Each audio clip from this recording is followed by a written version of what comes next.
This year's Christmas project at Crossway, we're going to be focusing on India and Thailand. India, with its 1.2 billion people, has one of the largest unreached people groups in the world. Particularly in northern India, only 0.14% of the population would call themselves Christians. We're going to continue to partner with Impart as we develop a leadership training institute, as we invest in the lives of young men and young women who will bring an holistic approach to bring the kingdom of God to their various communities. India is an incredibly needy place, but it's also a nation that God has His hand upon, and it's a very strategic time for Crossway to be investing in this way. Because these leaders will invest back into their communities in all sorts of ways. They'll become teachers and trainers. They'll bring medicine. They'll bring holistic approach, even business development. And they, of course, will come to know Jesus. Let's look now at some of the ways in which Impart are investing and making a difference in the villages right across India.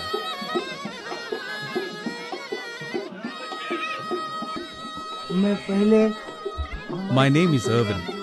I was a heavy drinker and smoker. I used to suffer from a mental disorder. I was getting worse each day. After some time, I ended up paralyzed and had to lie in bed all day. Unable to eat or work, I needed some help from others to perform simple day-to-day tasks. My mother was distressed, not knowing what to do. I was not getting any better.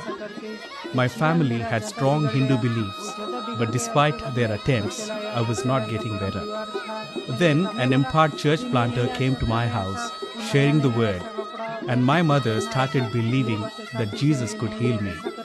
So she prayed for me, and within a month, I could walk again. But I still had mental problems. My mother told me that if God could heal my body, He could also heal my mind. So I went to the Impart church planter and prayed with him for mental healing. Within 3 months, my problems were all gone. Now I'm serving God as a church planter with Impart and have planted my first church. Okay, let's take our next step and go over to Chiang Rai in northern Thailand, to Banam Jai. A couple of our workers, Paul and Penny Wilcox, are doing a brilliant work there. They're working with children who are absolutely orphans. That is, not only are mum and dad dead, but all living relatives have passed away, and these children are HIV positive. We're also working with single women who've been rejected by their families because they're HIV positive and they have children. There's a hospice that's being developed for young, pregnant teenage girls, and also for women who are in the latter stages of HIV, actually having full-blown AIDS that's threatening their life. Part of the purpose of this project is to secure the land that's next door to Banam Jai, because that will help to secure the long-term financial viability of this project. It's a strategic investment. Paul and Penny's work is a compassionate and grace-filled work. I've visited that work. I've seen the love that's in that community. I've seen the way they transform young lives. And as you partner with them, they're Crossway workers in the north of Thailand, and as we help to secure the land next door, we make a lasting investment into the lives of these people in northern Thailand. We started just linking with people, and the story of Artit that I could share is that he was really sick with AIDS, but every time we'd go visit him, he would be reading this Bible, and we only found out after he died from his mum that every time he read the Bible, his pain left.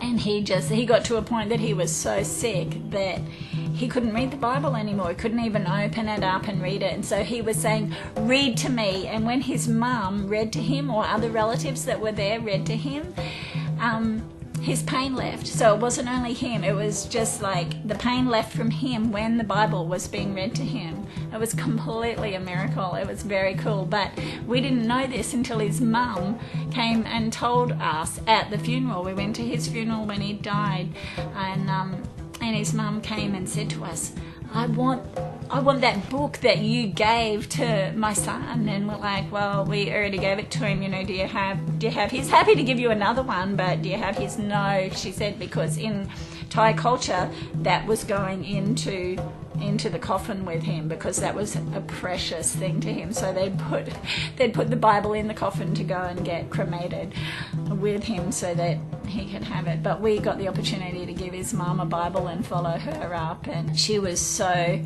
hungry for knowing, like, she was just so excited about this miracle that God had done, and hungry to know more about who this was, who was this God who'd done this for her son. Every time she read to him, he was like, don't stop reading because my pain's going when you read to me. So that was very cool.